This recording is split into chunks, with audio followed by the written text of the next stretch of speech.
Today, we talk about regulated stablecoins. What everybody needs is a digital payment. And this big challenge is our life elixir and the driver of our day-to-day work. AllUnity want to be part of the ongoing change of global payments.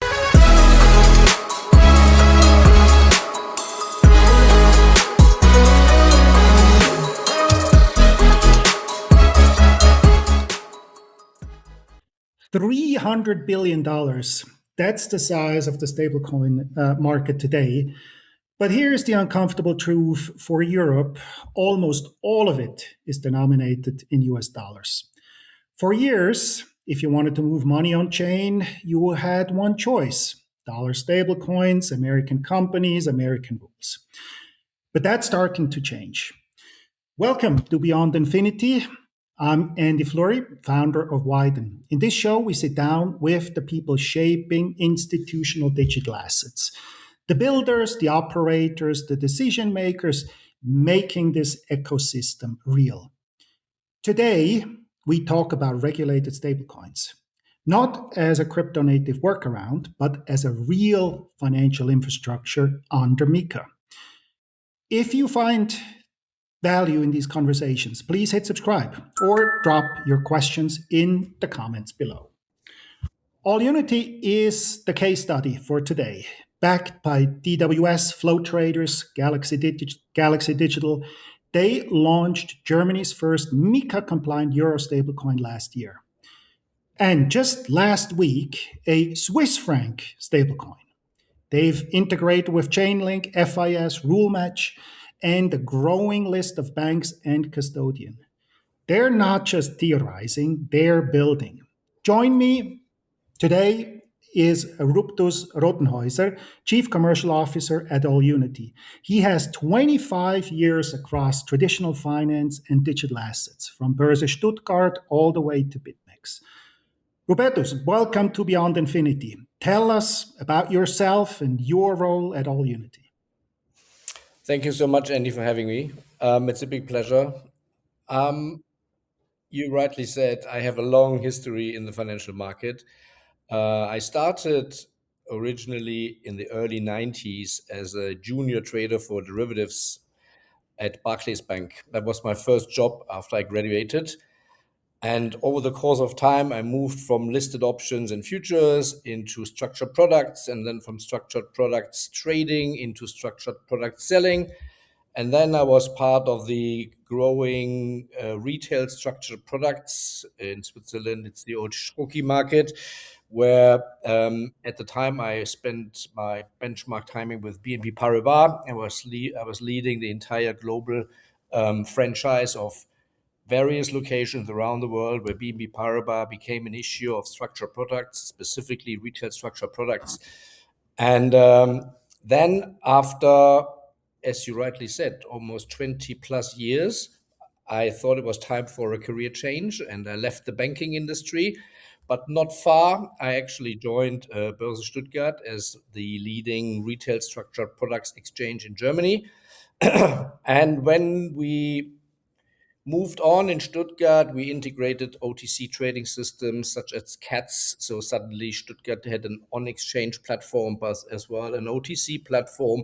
So Stuttgart was always quite innovative when it came to what's next coming, what's the next big thing. And that's when in 2016, I was part with my previous CEO, Alex Höppner, in building the famous Bison app, the first regulated crypto spot trading platform in Germany. And over the course of building that platform and getting engaged, I found my new passion, and I completely left the traditional finance world and I moved into the digital space, which led me from moving on from Stuttgart to Six Digital Exchange. I was part of the founding team that created Six Digital Exchange. And then I moved on. I became the CEO from Crypto Finance Broker AG in Zurich, where Jan Brejek put his trust in me in running his brokerage business, which then ended in the scenario that we all know, that Crypto Finance Group was sold to Deutsche Börse. And at that point, I needed another career change because I then spent almost 8 years in in the exchange world, but I wanted to be closer into the digital world. Yeah, and the passion never left. I moved on from crypto finance to BitMEX, and then a big step happened. I was actually responsible for BitMEX in organizing their regulated branches in Europe. But for many reasons, we failed to get BitMEX a regulatory umbrella. And then Alex and I left, and we had this dream of building a bank on chain. Yeah, we wanted to close the gap that Signature and Silvergate left open when the American government closed them all down. So we wanted to occupy that space. So Alex and I, we were shopping around the market and trying to find funding and selling our idea of building a bank on chain. Unfortunately, we learned it the hard way that potential investors looked at us with a bit of disbelief, saying, guys, you need hundreds of millions of funding and you need 5 years of breath, because it's going to take forever to get a full banking license, infrastructure, people, cost. But why don't you start a little bit smaller? What everybody needs, and the first step in a potential bank on chain, is a digital payment. And that's basically how the idea of AllUnity was born. Then we started, okay, if we don't build a bank, why don't we build a fully BaFin regulated euro stablecoin? And that's what we did. So we started in 24, submitted our license application in September 24, got the license remarkably fast after 9 months in summer 25, and commenced our business. Yeah. Thank you. It's been an interesting ride, but here we are, and there's more to come. Very interesting. You got a very interesting career path, from very far away from crypto, then very close to the heart of crypto. It's interesting also your path, from banks to exchanges and now into stablecoin land.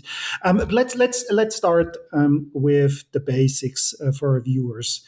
For those that haven't heard of AllUnity, what is AllUnity exactly? And what's the problem you're trying to solve with your regulated fiat-backed stablecoin in Europe? Yeah, that is, you mentioned already the big challenge. And this big challenge is our life elixir and the driver of our day-to-day work. The entire digital currency market is 100% dominated and run by, first of all, US regulated companies in US dollars. If you look at global payments on a daily basis, roughly 60% of payment services around the world is done in US dollars. 20% is done in euros. But in digital format, 100% is done in in dollars, but nothing is done, or very little is done in euros. So we saw this gap. Why don't we close this gap between dollars and non-dollar dominated stablecoins? Why don't we start with something that has size and is meaningful, which is euro? It's a big infrastructure in Europe. There's a lot of cross-border payments happening in Europe. So why don't we start with a euro stablecoin and see how it goes? The difficulty is we entered the space in a timing when everybody suddenly talked about stablecoins, and everybody wanted to be part of it somehow. And there's a lot of you were the first ones to actually do it and actually get licensed. So how did you pull that off? I mean, so many entities, startups wanted to do it, but you guys were the first. I think you just hit a very important point, Andy. And our luck, honestly, well, a bit of luck and a bit of planning is our shareholder structure with specifically with DWS, the asset management arm of Deutsche Bank, of course, helps a lot if you deal with the German regulator. The senior management of DWS, specifically in the form of Stefan Hobbs, the CEO, and the digital head, Alex Bechtel, they were and they still are super helpful when it comes to structuring the business, vis-a-vis the regulator. We always played openly. There is no hidden agenda. Imagine if you have a subsidiary of Deutsche Bank in your cap table, you just cannot play silly games. So we all started it. We took all the cost and carried all the cost that was required to get the best law firm into the team to help us to provide the application prospectus, which is a 1,100-page document. Really? So And somebody actually had to read that from start to finish, right? and you wouldn't believe it. We submitted it, and I remember the date exactly. We submitted the paper on September the 19th last year, in 2024, and we thought we will not hear from BaFin for the rest of the year. 6 weeks later, our case officer at BaFin called us, and she said, I have a few questions. And I said, what do you mean you have a few questions? Don't tell me you already read 1,100 pages. And she said, I did not only read it, I understood them. So, and then she asked very, very important questions, such as, don't you think you need a second compliance officer? Yep. Don't you think you need an additional anti-money laundering manager? And so on. So really sensible questions where you thought, wow, she really understood the case and she has read it. So or maybe, today, maybe they're also using tools like ChatGPT and Claude to read the you document. never know. You never know. But you never know. So they were always helpful. BaFin took it, I think, a little bit as a project to be at the forefront of the evolving stablecoin market in Europe. Circle domiciled their regulatory umbrella with the AMF in Paris. Quantos uses AMF in Amsterdam. So there, and It's a bit of a Monerion was race between the jurisdictions. exactly. So BaFin thought, wow, we need to push a little bit here. Let's be quite supportive to the boys from AllUnity and make sure that they get the license not super fast because they need to do the homework, but in an adequate timing, and they delivered, and we were super happy. I cannot say a single bad word about the cooperation with BaFin. It really worked well, and our ambition still is we AllUnity want to be part of the ongoing change of global payments. We do not care if Bitcoin goes up or down. It doesn't matter. It doesn't matter to us. It doesn't matter to us. And guess what? For Europeans, because of the regulatory framework, there is no real use case. Why would Andy Flury buy his Bitcoin through his broker in Bitwavo in the Netherlands with Euro stablecoins or with fiat? It doesn't make a difference. You can move your money from one bank account to another. You can pay your crypto. You can off ramp. You can on ramp. It's easy. There is no value. There is no benefit by using stablecoins. Yes, you can now argue, but if somebody wants to fund the account on a Sunday morning, 3 a.m., the bank is closed and you cannot move funds, and with stablecoins you could. Yes, but believe me, that market size is quite Is small. very small. Yeah, but your ambition, you said 20% of cross-border payments is done in Europe. I mean, the ambition, I'm guessing, is to also have these 20%, and that makes sense with the euro-backed stablecoin. But now you have also launched the CHF-AU, the Swiss franc stablecoin. Now, there you're not the first. There have been other initiatives by various organizations, including Bitcoin Swiss. The Swiss franc obviously has a lower liquidity than the euro, but it's still an important currency. Where do you expect demand to show up for the Swiss franc as a product, and why specifically did you launch the Swiss franc stablecoin? Yeah, it hit many people by surprise why we come with the Swiss franc stablecoin. They would have expected we bring a dollar or GBP or something else, which is meaningful in international payment standards as well. But first of all, we do have lead orders from Switzerland who demanded or asked us kindly, can you please issue a MiCA-compliant stablecoin on Swiss francs for us? Because there is still a lack of a stablecoin regime and a rule book provided by FINMA or SMB. And it's going to take most likely another 1, if not 2 years until something is ready. And then you will get probably onshore, fully Swiss regulated FINMA, SNB regulated stablecoins. Now it doesn't exist. Everything that is currently floating around in the space of stablecoins in Switzerland is kind of clean, clear, regulated, unregulated, TradeFi, DeFi is a bit of a mixture. So the first advantage we bring, at least you know what you get. It is regulated, it is fully backed. We operate the same way in Switzerland as we operate in Germany. There is a bank. They provide us with a Swiss franc bank account.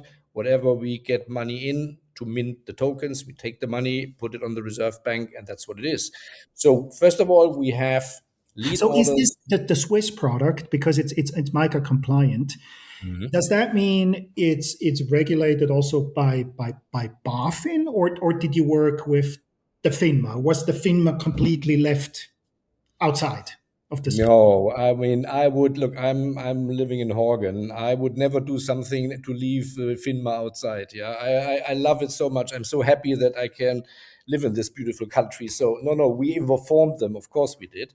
But you're right. The stablecoin is a fully BaFin regulated MiCA compliant stablecoin.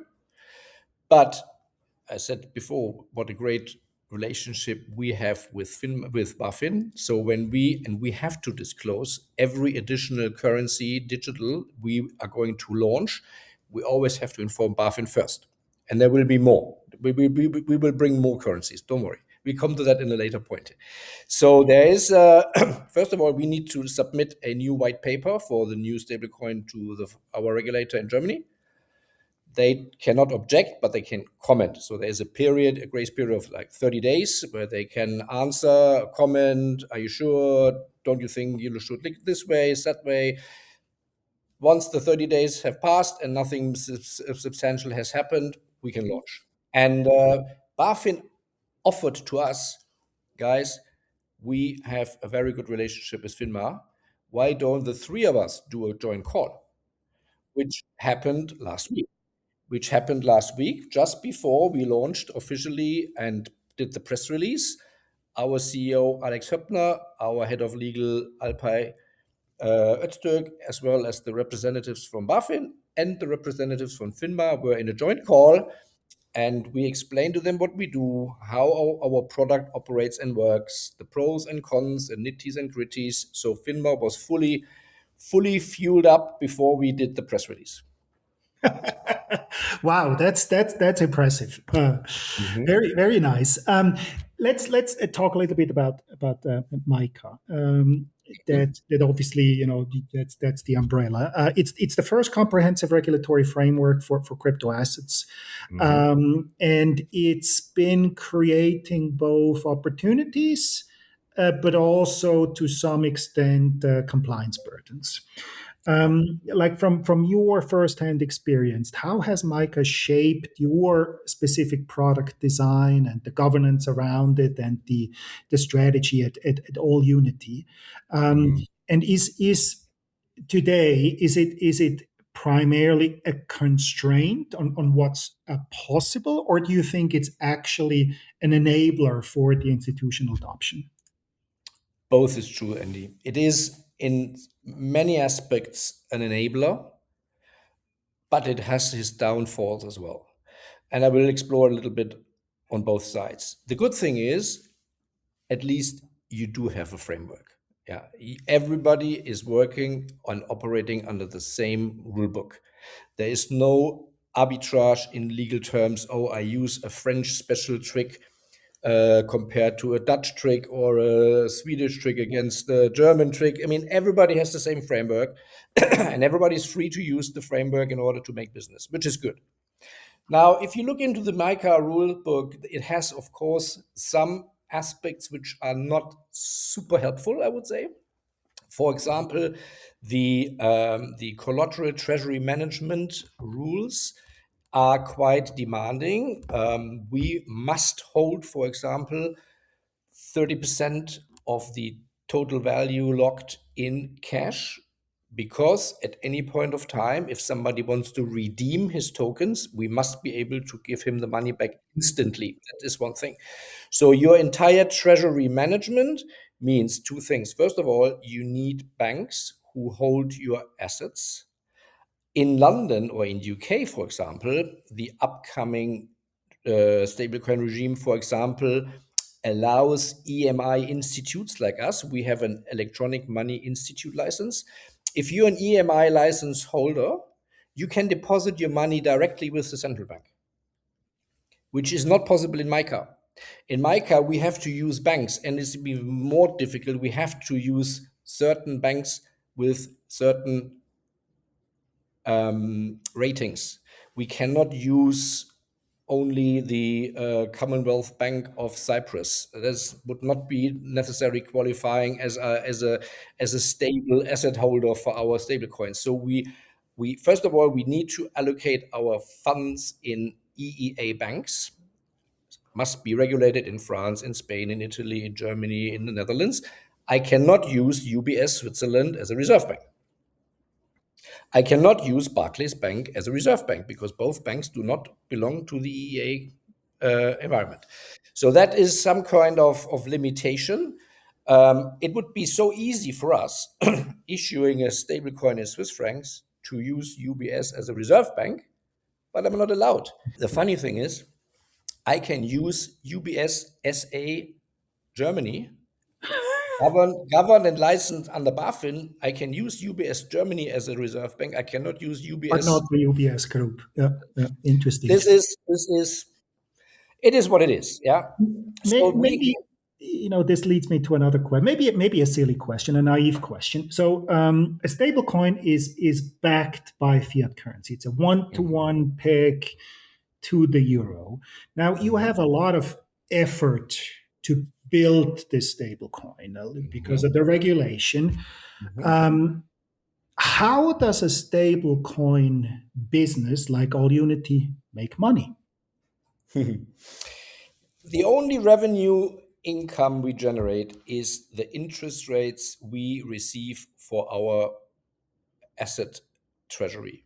Everything we deposit as fiat funds for the minting of our stablecoins is sitting in a bank account that pays us an interest rate, and that's our income. We decided to be quite unique in the sense that minting on AllUnity free of charge, redemption of stablecoins, getting the fiat back on AllUnity free of charge. There is no connectivity fee. There is no API. There is no monthly something. Everything is for free. We are the only issuer on the planet where everything is for free. The only income we make is on the interest rates.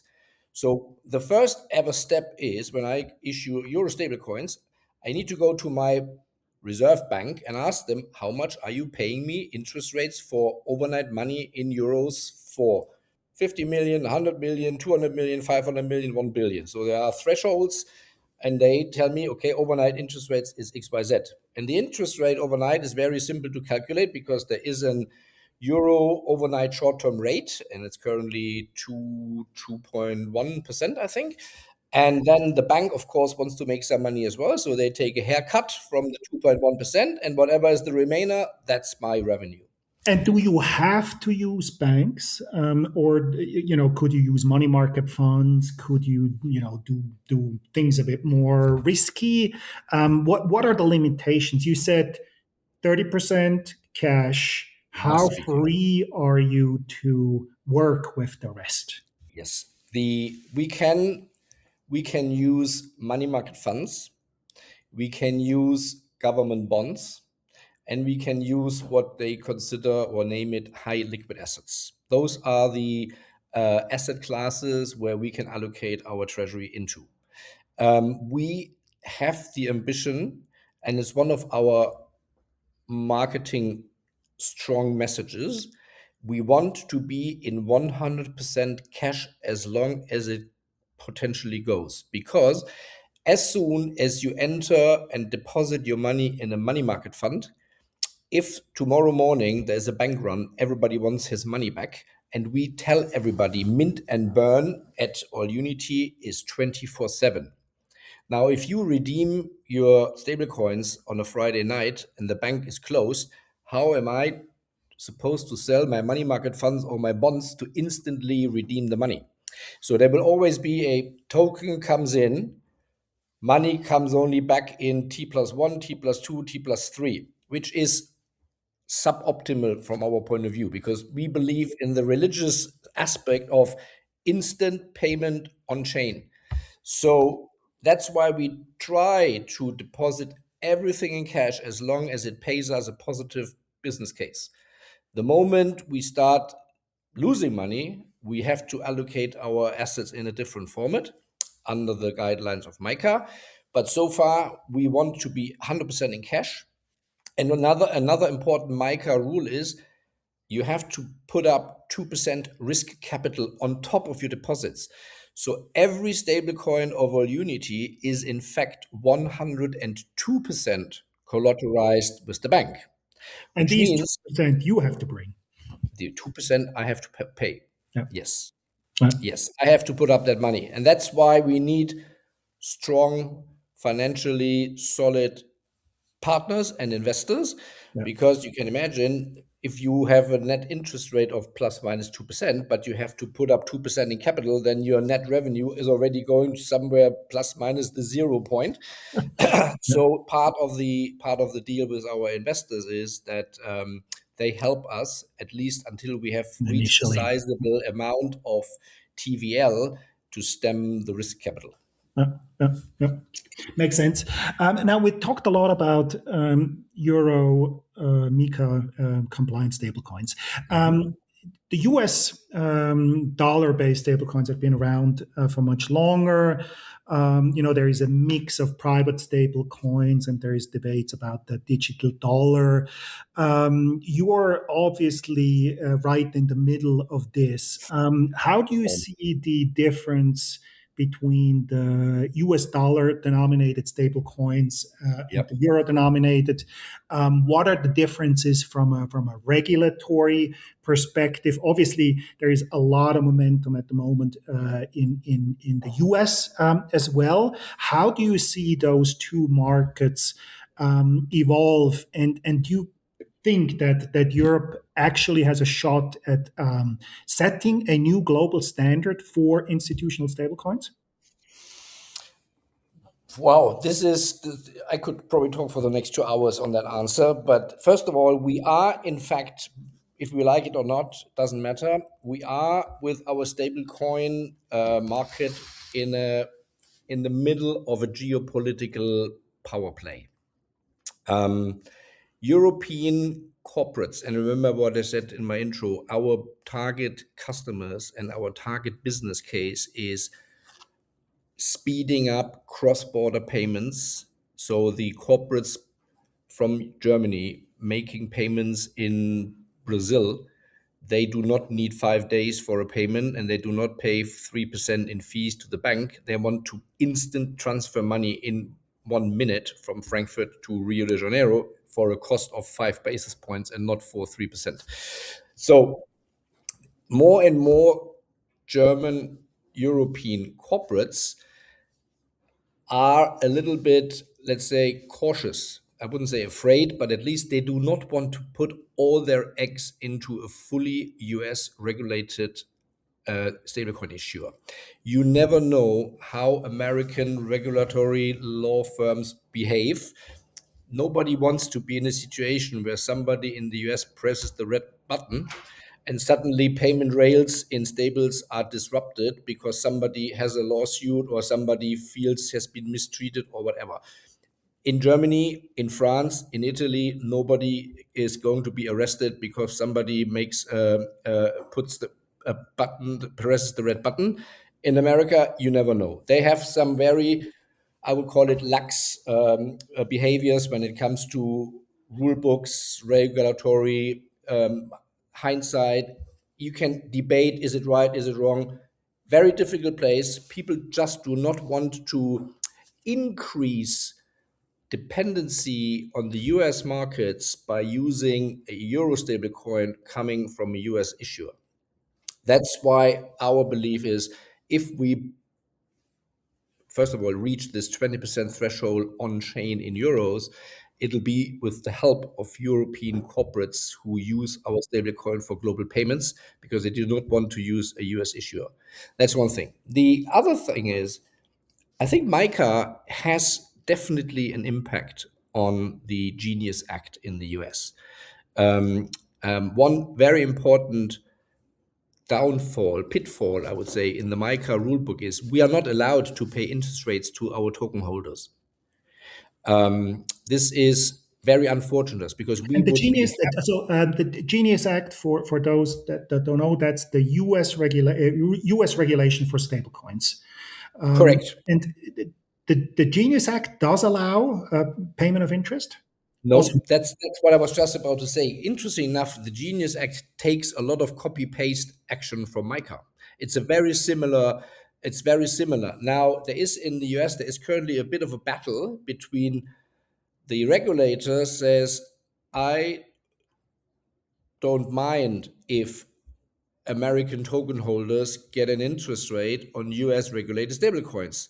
The banks in the US say, I don't want the stablecoin issuer to be able to pay their clients interest rates because it means the stablecoin issuer would almost eat into the value chain of banks, and the JP Morgans, Citibanks, Goldmans, Bank of Americas of the world, they of course see, wow, if Circle in the US would be able to pay interest rates on their deposits to the token holders, why would they need a bank?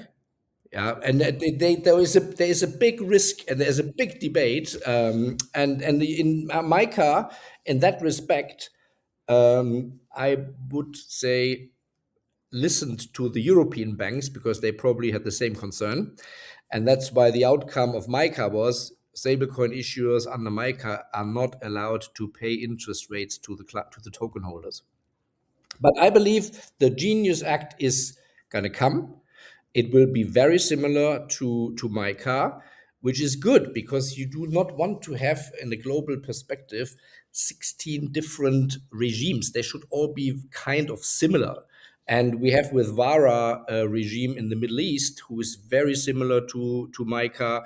There is a stablecoin regime in Australia for Aussie dollar, which is very similar to MiCA. So if we can get a global, let's say, framework, even if it's country by country difference, but the overall set of the main route should be very similar. And that is exactly what people are trying to build. The Trump administration did make a decision. This is very important and had a massive impact on the European market as well. When we started to talk to European banks, BNP, BBVA, Santander, UniCredit, and we tried to lobby them our stablecoin, and we even asked them, would you like to join the party? Do you want to become a shareholder of AllUnity? And then you can use the stablecoin in your internal processes and you can offer the stablecoin to your clients. They were quite restricted because they still were under the belief, well, maybe the central bank issues their own stablecoin and there will be a so-called CBDC, a central bank issued stablecoin. And they were yes or no, when will it come at all, quite indifferent. Suddenly, the Trump administration decided stablecoins in the US are issued by private banks and not by the Fed. And this decision had a tsunami reaction in the European market because suddenly every bank is reaching out for how can I get engaged in the stablecoin business? Who is the leading company? Where can I become an equity partner? Which stablecoin should I use and sell it to my customers? Which bank has large corporate customers with payment rails all around the world? So this decision by the Trump administration to give the mandate for mint and burn of stablecoins in the US outside the central bank had a massive impact. And suddenly you see stablecoin initiatives popping up by banks all over the world. Left and right, yeah. Wow, time is flying. We're already coming to the final question. You briefly mentioned the CBDC. The ECB is pushing for the digital euro, but we've been talking about it for a long time, and it seems like it's gotten a little quiet. lately. Meanwhile, guys like yourself, private stablecoins like the EUR AU and the CHF AU are already live and gaining traction. Looking 3 to 5 years ahead, how do you see this playing out? Will stablecoins and CBDCs coexist, or will they serve fundamentally different purposes? And for you guys at AllUnity, what do you think success will look like for your company 3 to 5 years from now? Mhm. Oh, and by That the is, way, you also in the introduction you mentioned it's not gonna be just the euro and the CHF. What other currencies are coming? okay. Well, first of all, we are strong believer in a market force. Market will decide which digital format of money will win the game. And there will be plenty of different shapes and forms of digital currency. You will have tokenized deposits on a permission blockchain to enable within the bank on-chain transfer digital, but it's not usable to send a tokenized deposit in euro to Japan because the Japanese banks might use a completely different protocol. So tokenized deposits is for an internal bank or for a consortium of banks that use the same blockchain protocol. It will come, and it has its needs and it has its reasons for being there. Central bank money for sure will come, and it has its reason.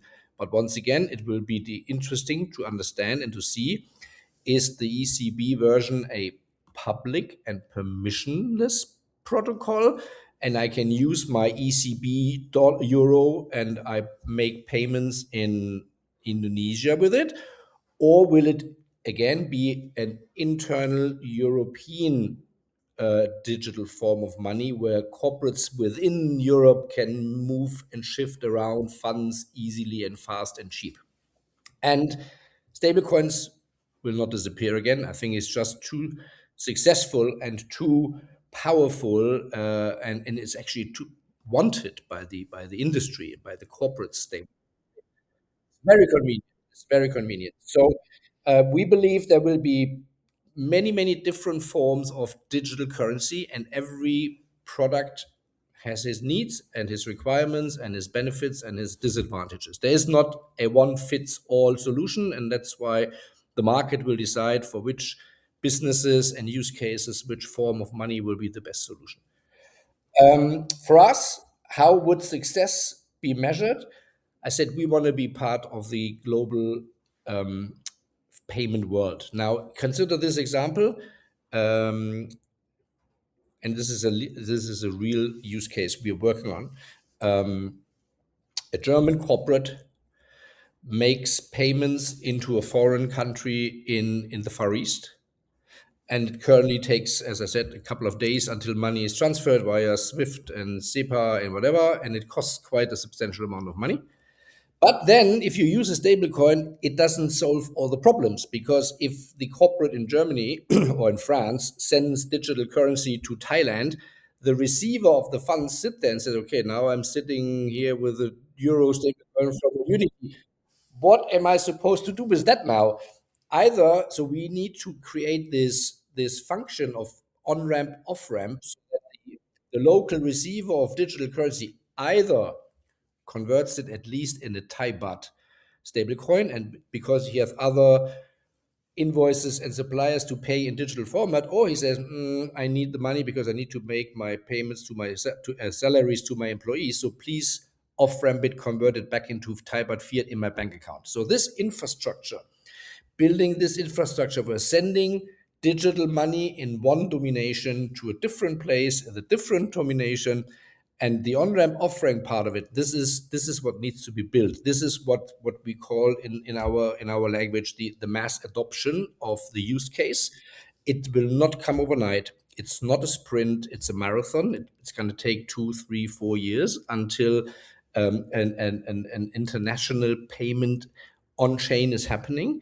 One very simple challenge. I mean, if you are a corporate, you want to use stablecoins, you need a wallet.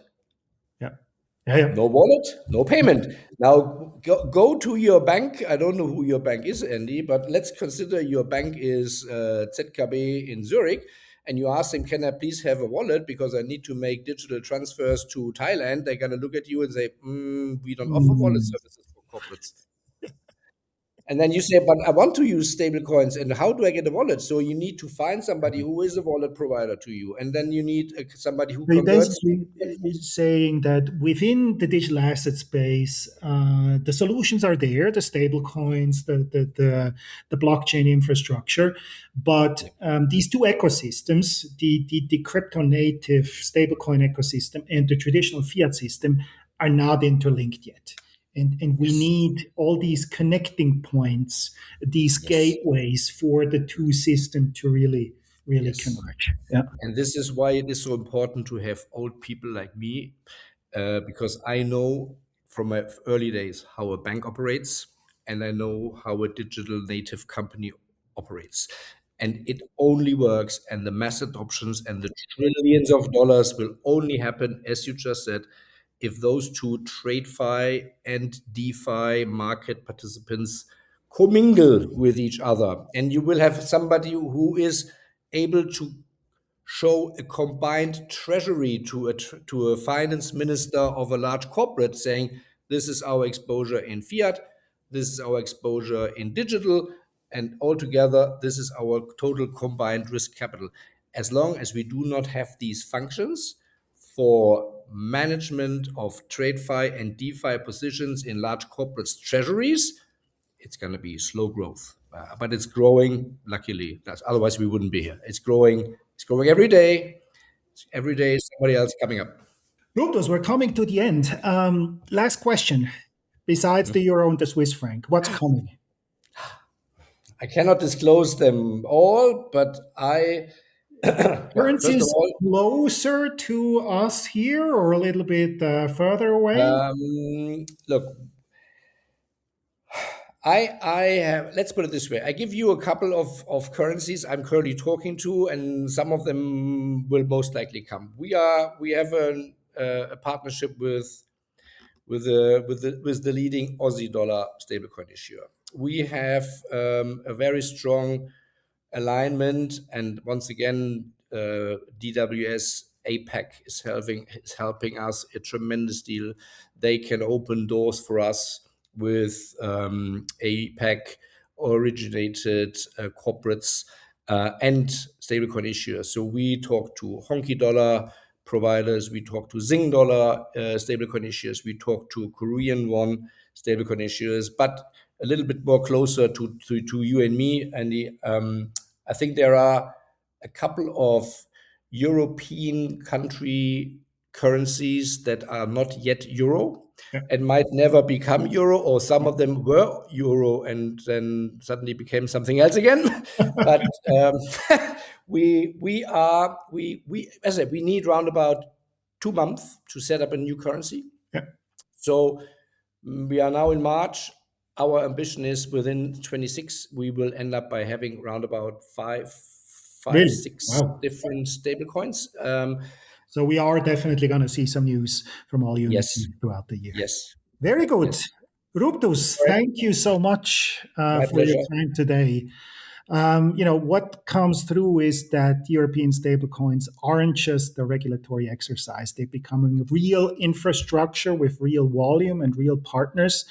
But as you said, the traditional world and the stablecoin digital asset world have to come together. We need more cooperation. We need people like yourself that understand both worlds and work on innovative solutions.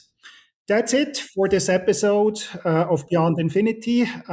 If you found this conversation useful, please hit subscribe. And if you have questions, feedback, or guests you would like us to feature, drop them in the comments below. Andy Flury, thanks for watching, and we'll see you in the next episode.